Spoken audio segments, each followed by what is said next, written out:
Well, our next guest has starred in over 20 feature films and over 150 network television shows. He also is a writer, a director, and he has an unusual hobby of archaeology. He is Chris Robinson, who you also know him from General Hospital, of which we're not even going to talk about. Oh, thank goodness. Did I say that? Sorry. You know, we're not going to find out what the latest thing is with your character, and we're going to talk about your pot. No more heart work. Well, he's right. We're talking about my pot. Your pot, which you brought along here. It's legal. It's legal. This is illegal. This It's a prehistoric pot. There is a great deal of difference. So let's talk about this hobby of yours, this archaeology. There. What is this thing I've got here? That is a prehistoric American Indian pot, Tularosa Reserve culture, approximately 950 to 1000 AD. Old. And when you find these things, is this in the shape that I've got it in now, or do you put it back together? It depends. Sometimes they are in mint condition, sometimes they are fragmented. This particular pot, you can see on the back probably a little better the glue marks where it's been reassembled. It was, however, whole. It sat on a body, a human being, and over the hundreds of years as the body decomposed, then the flesh and so forth caved in on the bones, and the pot then caved in upon that. And as a result, it was in pieces and then had to be reassembled after earthing it. Where do you do all this digging? Anywhere I can find a prehistoric Indian pueblo that is on private land. We sign contracts, make deals with the owners of the property, and then go in and excavate. My partner was curator at the Museum of Natural History for 15 years, and he and I have you been involved in this as a hobby? I live next door. Do you have in pot? New York. No. For about 5 years, 5.5, maybe 6 years now. I guess it's what, the success of your career on General Hospital that allows you to have the time to go out and do this, and the money. Well, that's part of it, because we do finance all our own expeditions. Oh, you do? And it's just a love of history, a love of archaeology. And I came on very strong about finding this on a body. There are many pots you don't find on bodies. Yeah. It's a fascinating way of life. You go out there and you just start digging away, and you can probably spend days and days in there and just lose yourself mentally, I guess.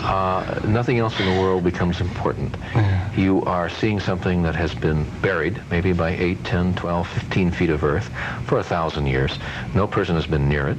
You don't know how these people lived or died until you start to go through their garbage. And many times you find rooms just as though they walked out for an hour and never came back. Gee. You find stores of axe heads piled neatly. You find manos that are stacked neatly by the big matots, and they were grinding cornmeal, and they left. And you have no idea what happened. In this particular ruin, we have one room that was exactly like that. In one corner are piles of jewelry and beads and axe heads, and everything in the room is totally orderly. So you wonder what happened, why they went away and never came back. Well, but then you find odd things like a human leg laying across the center of the room. No other parts to the body, but one skeleton of the leg all the way down to the feet. And that's it. And the rest of the room is in perfect order. There's a floor mat on the floor. There's a little food bowl with the remnants of food in it. And nothing else is disturbed. That is so weird. Is that worth a loan?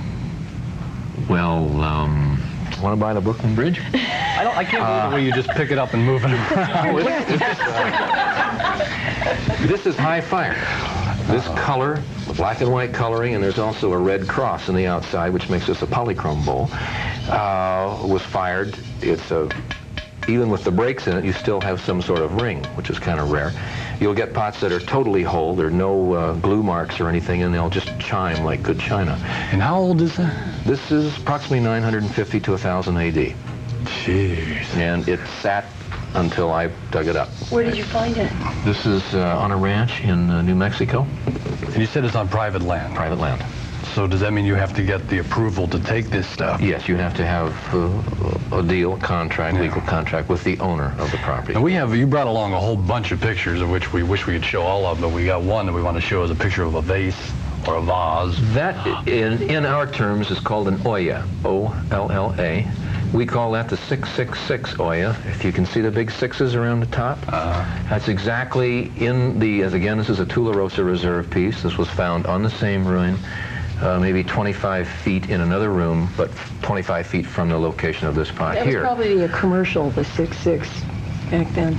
Oh, you think so? Never know. That was an interesting Oya in that it has 3 design elements. The 666 on top, there's a different band around the middle, and then the bottom has a totally different design element. This particular ruin we're digging has influences that are totally baffling to us. There's a great deal of pottery that comes out looking as though it should have been dug in Mexico, and yet it's at the Tularosa Reserve. This That's is your my partner. son. That's my son Shane. At age 12 months, he was a pot A digger. work of art.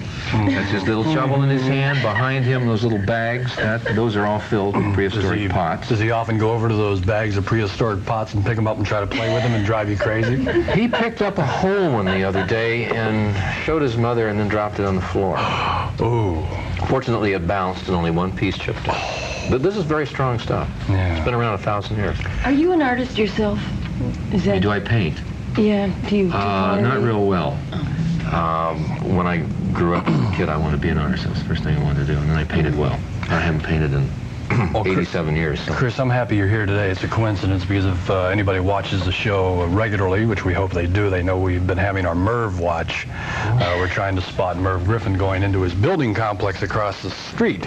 And here we found out you were going to be on today, and we're talking about archaeology, and we noticed that MERV has had his people dig up his parking lot. And if we can go to our camera out on our MERV watch, you can see it now next to his TV studio. They are digging out there, and I don't exactly know what. Now, if you had a chance to study this at all, Chris, and maybe you can give us a little pointer, what do you think he's searching for? Well, I'd say very definitely prehistoric Coke bottles, maybe some pennies. Could be several World War II buttons of some form. It could be out there. We'd be interested in putting those in our museum up at Lake Powell. Well, it's just a coincidence that he's out there doing that today. Well, not he personally, because we've yet to see him, but I mean, his people are out there doing that. Maybe that's him digging. with a hard hat. You know, on the bulldozer. I wish we had an extra extender on our zoom lens, because we'd go out there and check it out. So what are you doing on the show now? I mean, you have to go to work sometime. Oh, yes. My archaeology or the museum we have, I have to finish there on Tuesday to be back in time for work on Wednesday morning here. So I don't know what Rick Weber's doing these days. He's doing several mundane things that are really unimportant, I think, to the whole structure of General Hospital, but he still exists on the show. You sometimes sound like you really don't much get into it. Well, no. I've had very little to do for the last couple of years. I've been on a paid vacation, really. Really? Yeah, I feel that way. And you know yourself when you put out a great deal of effort and work and a demand is made upon your ability. And when it's not, it's a vacation. Yeah. So do you kind of want them to increase the role, or would you rather just get out of it? And dig more pots. Dig more pots. That's up to ABC. If there's, well, I get out to do other projects. So I did do a picture last year called Savannah Smiles, which has won a lot of awards. Good film with a little girl. Yeah, she was marvelous film. And I'm producing and directing a documentary on archaeological digging, in fact, on this particular ruin. In fact, I'll be leaving in a couple days for that to finish digging and finish filming the project. I also just opened a museum in Page, Arizona, on Lake Powell, where we put some of these fantastic finds. Oh. And also I'm going this weekend. Lake Powell? Yeah. Well, you must stop in the Big Lake Trading Post I know, in Page, I will. Arizona. Is that the name of the museum? Big Lake Trading Post and Museum. Okay, Chris, thank you for being with us. I hope you can My stay pleasure. a little bit. Love you stay. Okay. And we'll take good care of this. Oops. Comedian Barry Diamond will be with us when we come back.